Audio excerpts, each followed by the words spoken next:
When it comes to Father's Day, some things never change. Dads want steak. In fact, 75% of Americans say there's no better way to celebrate than grilling with the family. That's why I'm giving my dad Omaha Steaks, the original butcher, trusted since 1917. Their steaks are aged for tenderness, hand-cut by master butchers, and full of rich, beefy flavor. I recently tried their filet mignon and all-new smash burgers. Incredible quality and so easy to prepare. Whether it's beef, burgers, chicken, or seafood, every bite is backed by their 100% money-back guarantee. This Father's Day, give Dad the world's best steak experience with Omaha Steaks.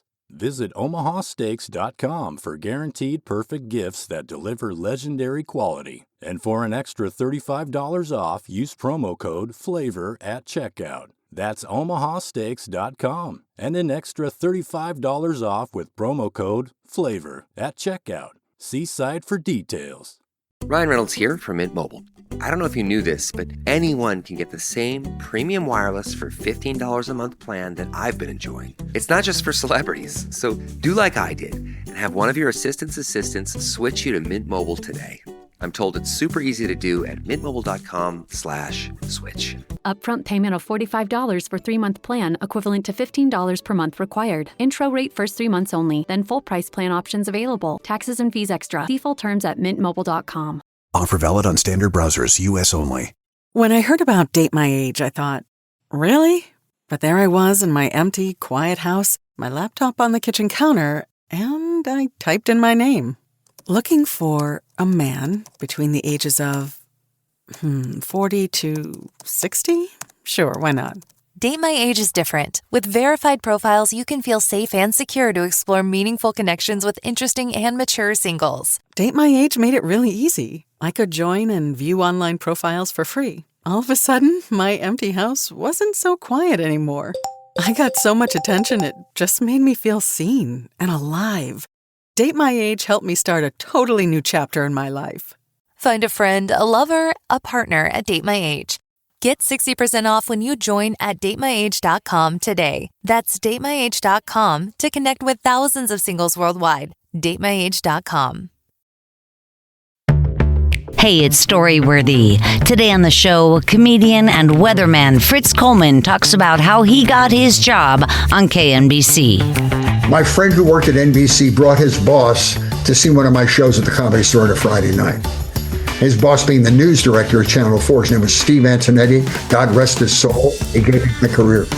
So I was performing, and I told a couple of anecdotes about doing the weather in the Navy, but I didn't know anything about it, but nobody cared. So after the show, I went backstage down the thing into the hall there to meet this guy. And he said, "This is an odd question. Do you have any desire to come to Channel 4 and do some vacation relief for me? I need a weatherman. I have a main guy who hasn't had a vacation in a year. I need help on the weekends. Would you consider that?" And I said, "You did hear me say that I don't know anything about weather." He said, "Perfect. There's no weather in California. This will work out great." Today on the show, comedian and weatherman Fritz Coleman talks about how he got his job on KNBC. Stay close. Hi, everybody. This is Fritz Coleman, and you're listening to Storyworthy.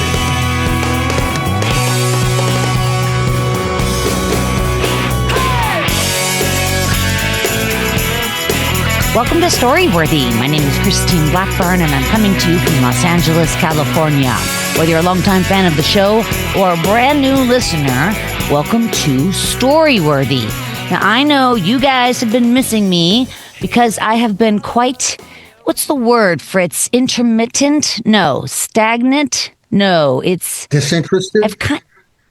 Say it again? Disinterested? Tired? No, not disinterested. Oh, okay. I'm just trying. Oh, God. What? No. Okay. Look, I have been doing Storyworthy, here and there in the last year because just 1 year ago, I lost my hearing in my right ear. Oh. Yes, I know, right? I went deaf in one side of me, and so I got a cochlear implant. Oh, my goodness. I know. I'll show it to you, Fritz. No, I've seen them. Here it is right here. Oh, my God. Bless your heart. Did it make a difference? Yes. Oh, massive difference. I've had friends that have had that. As a matter of fact, I had an elderly friend of mine who just got it in both ears, and she hasn't heard well in years, and it's miraculous. Wow. She didn't have hearing in either ear. No, it just went. It had been going south for 15 or 20 years, and she had to be completely disconnected from all charity work because she couldn't hear meetings. Right. And it was just awful.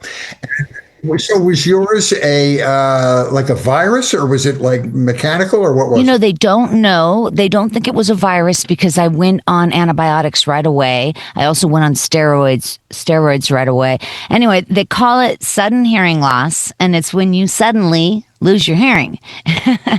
One night I was watching television, and my right ear went. Wow. And it was out. Yeah, I know. Very crazy. Anyway, so I got the cochlear implant in December. I was activated in January. And so it's been about 5 months. It's been in my head. And, it gets better and better. And they say it takes about a full year to get the quality that you're going to want, And anyway, just to expedite this little speech I'm giving, it's about my listeners. And I want you guys to know that I miss you. And I'm sorry I'm not doing as many shows as before. But like I said, this cochlear implant thing kind of really shifted things around. Now, it wouldn't be hard to talk like I'm talking to you now, but the editing is where I got messed up.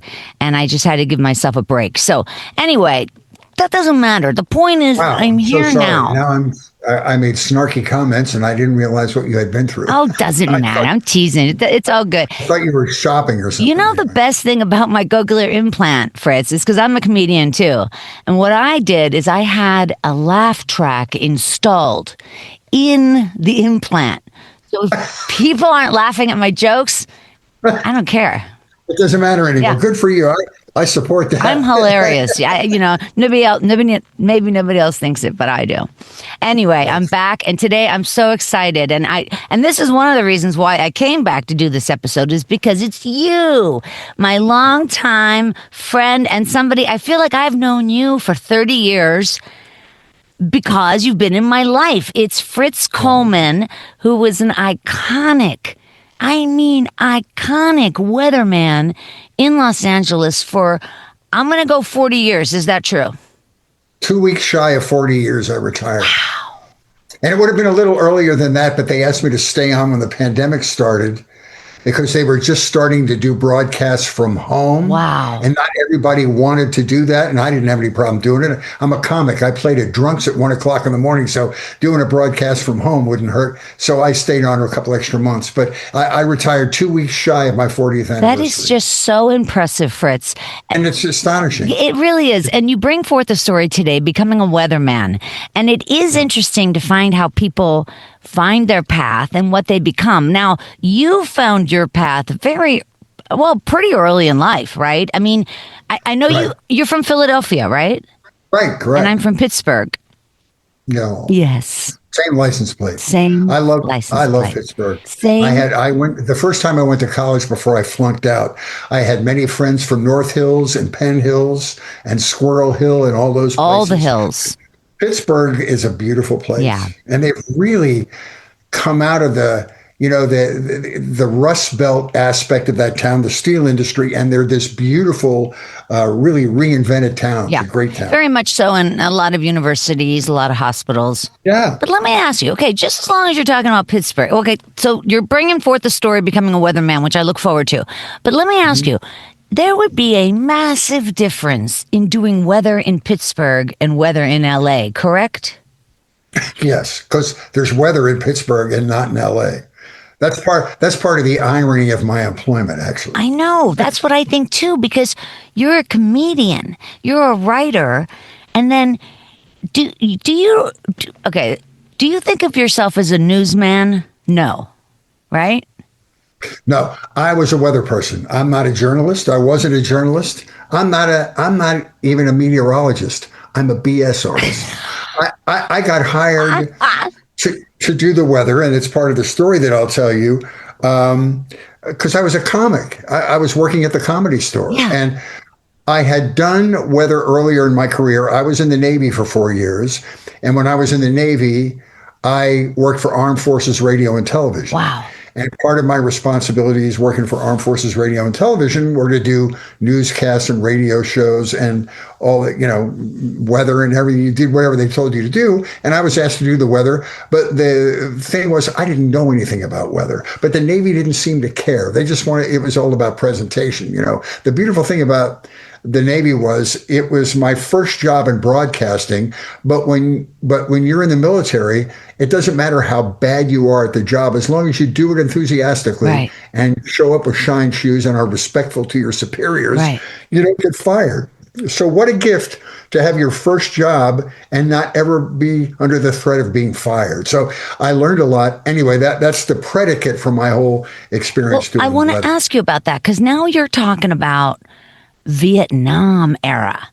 And yes, exactly. And so that's exactly the way to phrase what I was. I didn't go to Vietnam, but I was a Vietnam era veteran. I easily could have gone to Vietnam, were I sent there. And so did you join the Navy, or did you get drafted? I joined the Navy. I was about to get drafted. The first time I went to college, I went to a college just south of Pittsburgh in Clarksburg, West Virginia, called Salem College. It was an establishment for underachievers.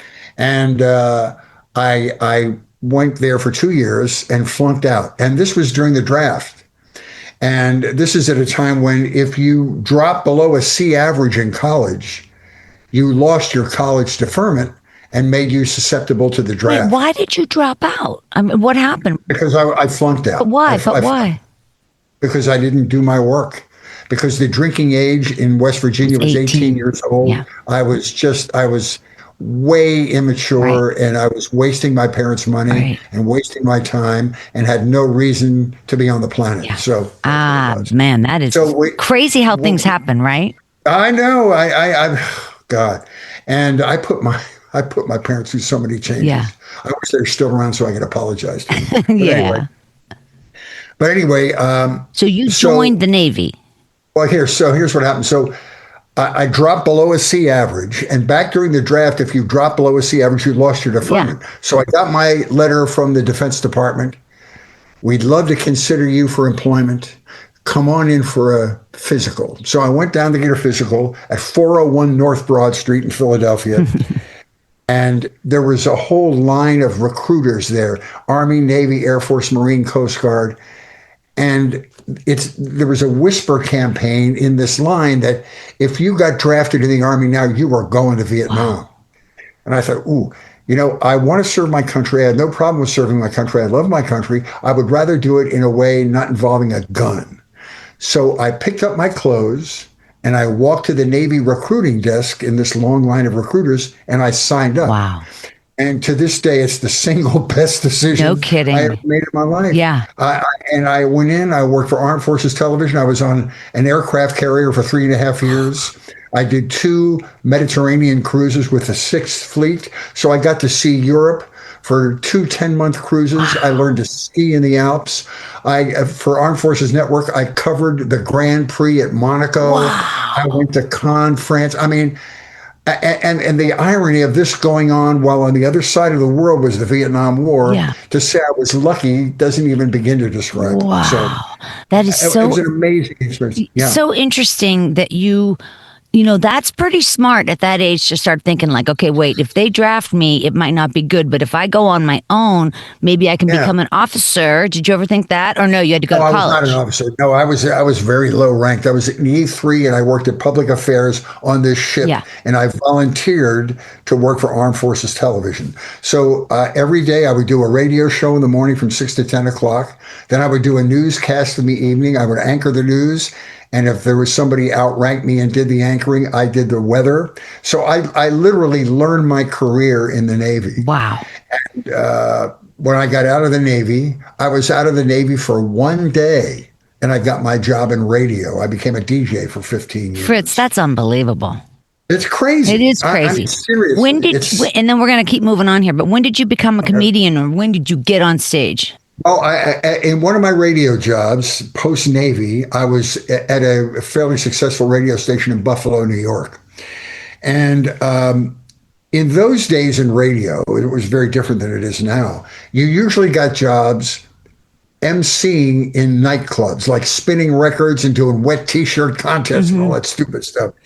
So I got a job emceeing at a jazz club in Buffalo, New York. It was a famous one called the Tralfamadore Cafe.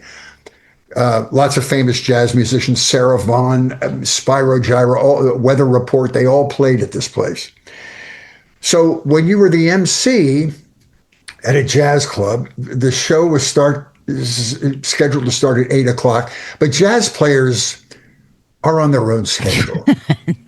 They're out in the van doing whatever herbs they are. And said, we're not quite ready to start at 8:00. We're going to start at 8:20 or 8:25. But the owner of this nightclub said, no, I'm advertising the show starting at 8. It's a 2-drink minimum and, a $20 cover charge. We're starting the show at 8. Say something. So purely as a defense mechanism, I began to write material for myself to fill this block. From 8:00 until when the band was high enough to start playing. And that's how I wrote. And I had 5 minutes of material, then I had 10 minutes of material, then I had 15.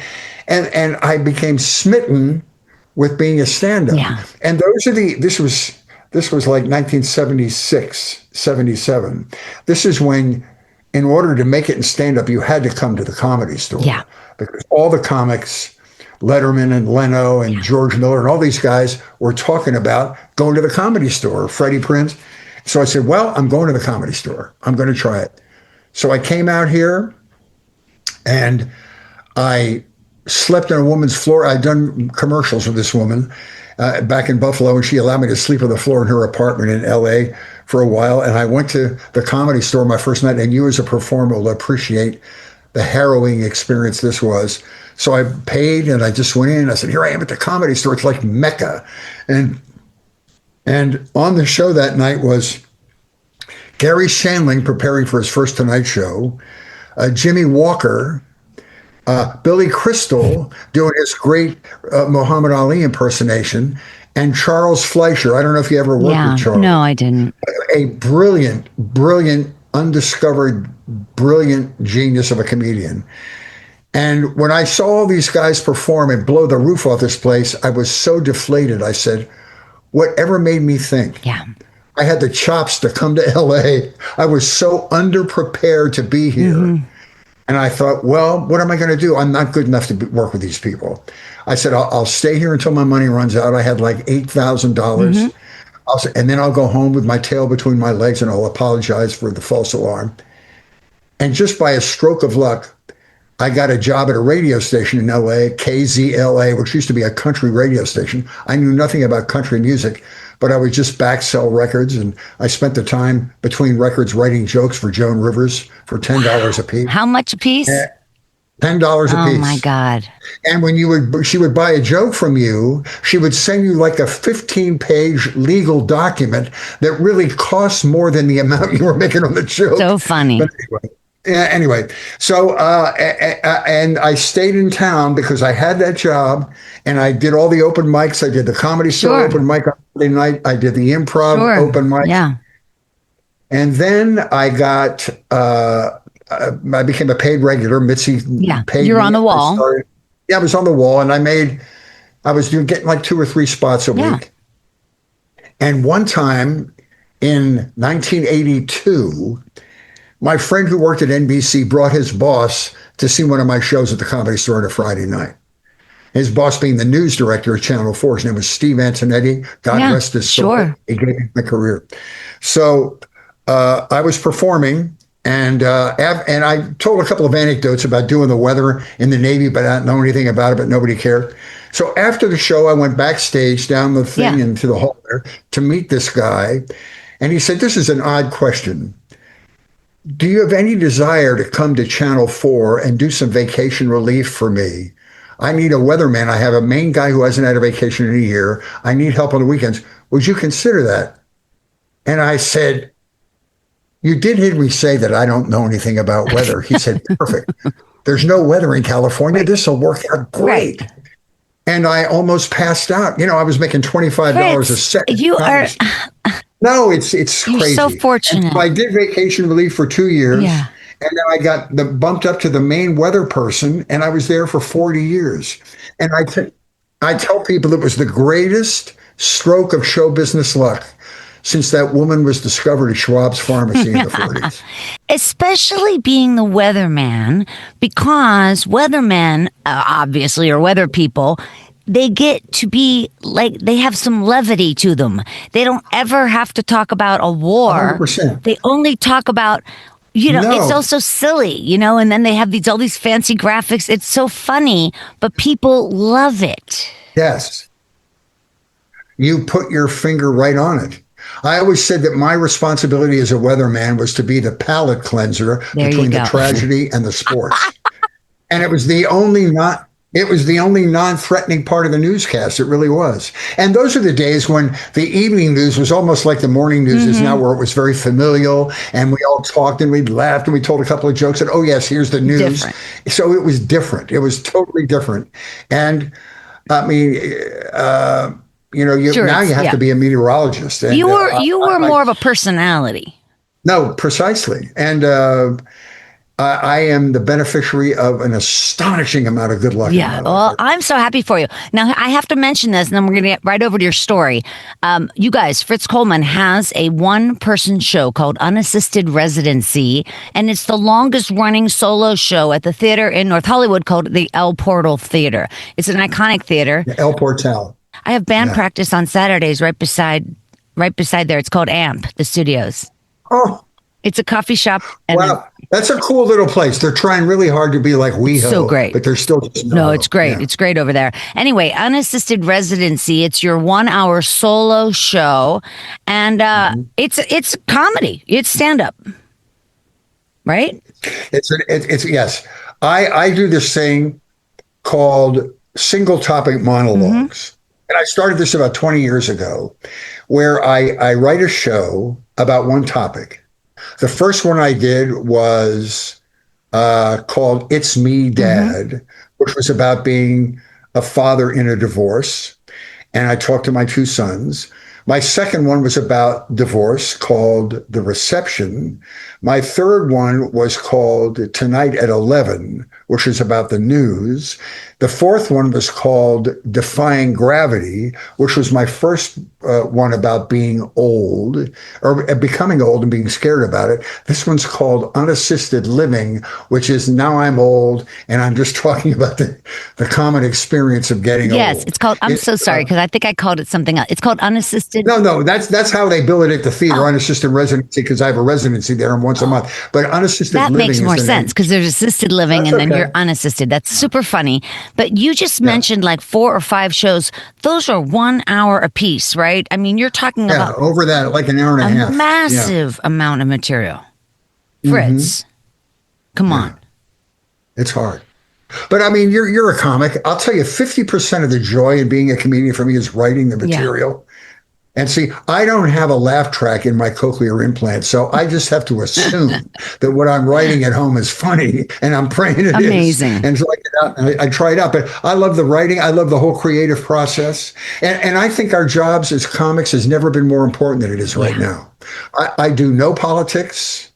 I just talk about the common experience of aging. And I think it takes people out of their heads for an hour in this dark world that we're living in.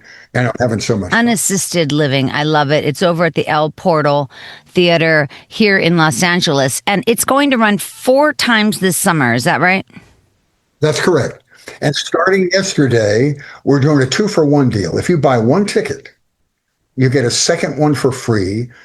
And it's good for any of the shows between now and September. All right. Okay, so the next one is? June 20-something. Hang on, I'll be right with you. 28th. Hold a call. Is it? Yes, it's the 28th. It's the last Sunday. And they're 3 o'clock in the afternoon because my demographic likes to be home by dark. So we do the show at 3. Okay.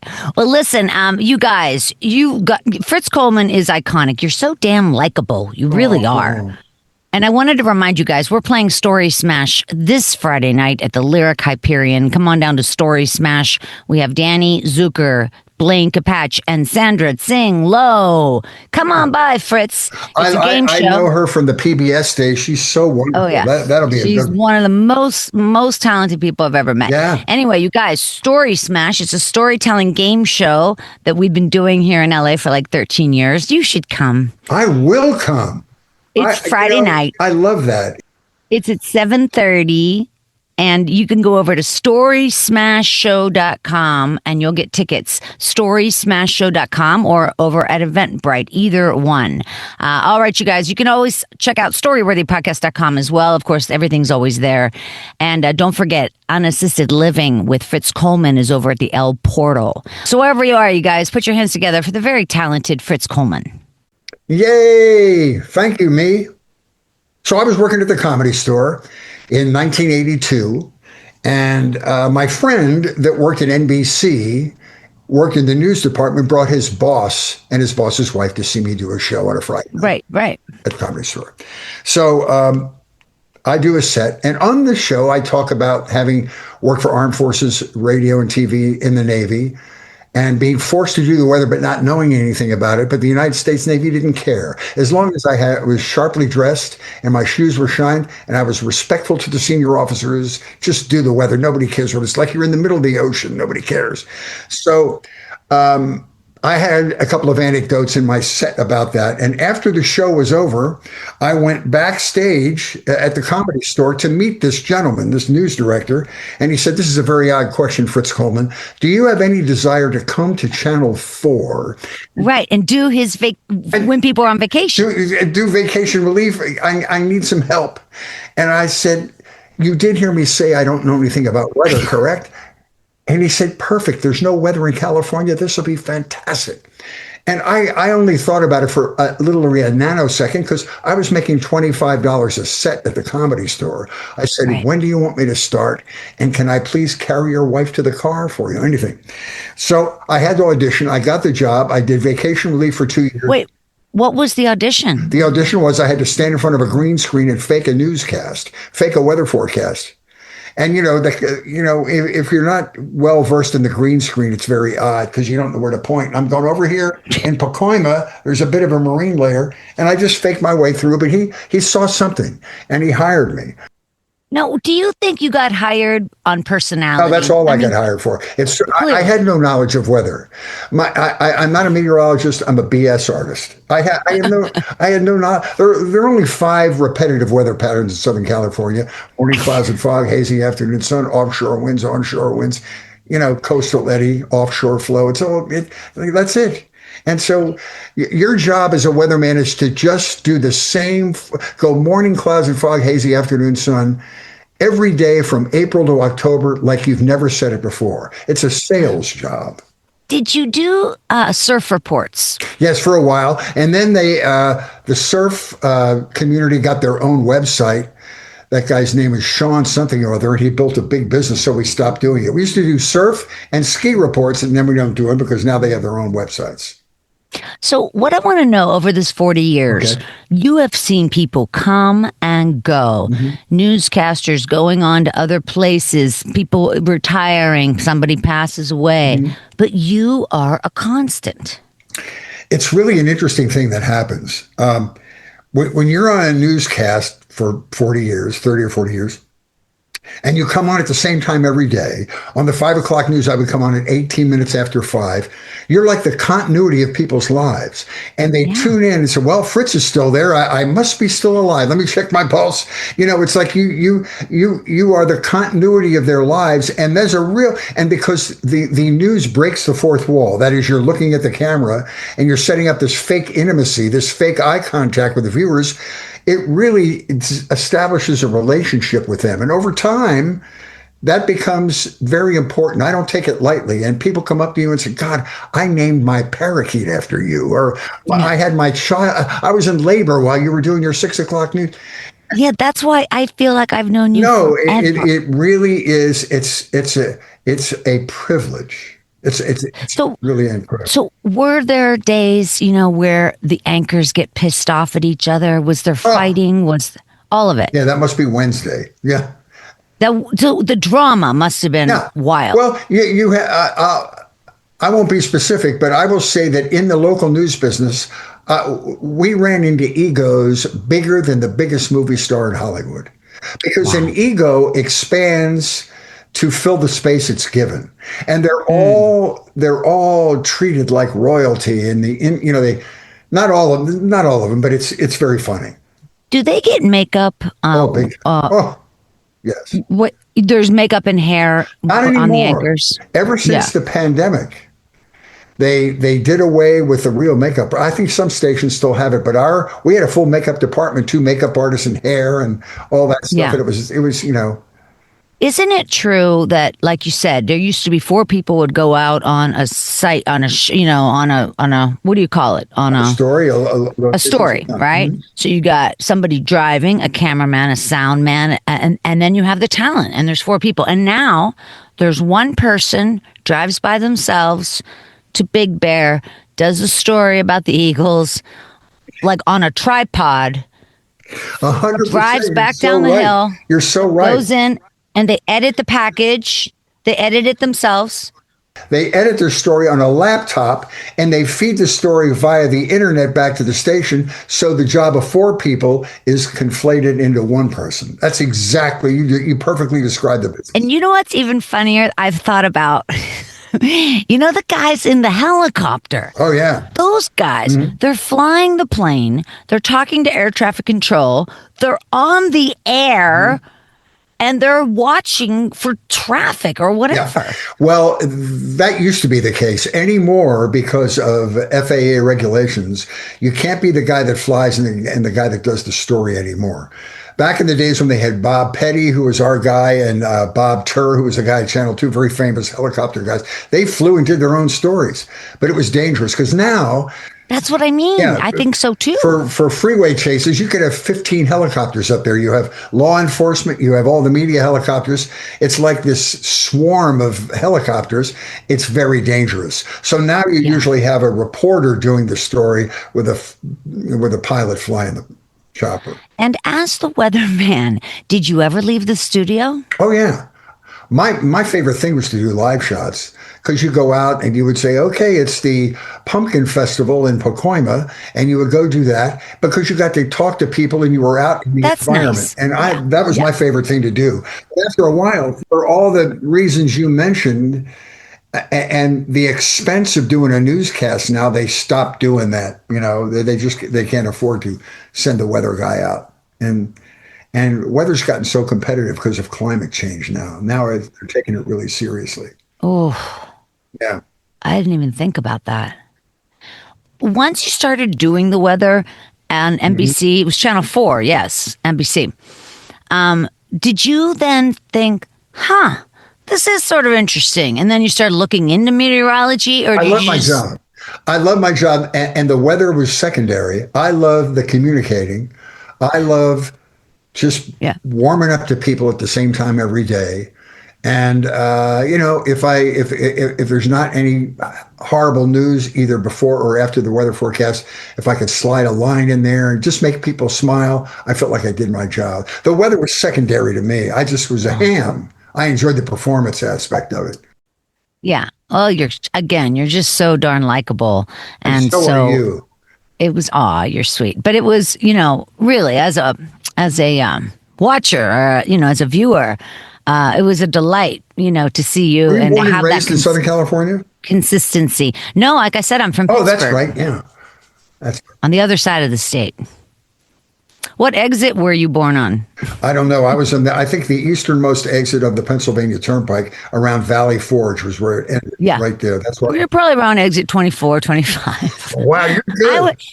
I lived off exit 4. Thank you very much. Yeah. It's too funny. Well, listen, I'm happy about your show, the one-person show, Unassisted Living.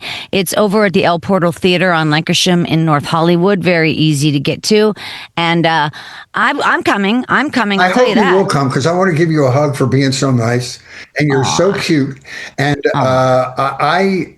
if you are a person of a certain age, for instance, if you are carrying a Medicare card at this moment, you need to come and see this show, because it's just all the common experience of getting to a certain age. It's fun. Yeah. Oh, I can't wait. And so let me just ask you, did you tell me the July, because I know the June date, I'm going to be out of town. What's the July date? Hang I want to know. Checking, July 27th. Okay, that's the one I'm going to be at. I put it in the calendar. And you'll come and see me, and I can't wait to meet you in person. See you in person. Well, we have met. I know. Like I I'm said. sorry. I'm old. But I know it's hard at the comedy clubs because there's so many people around. Yeah.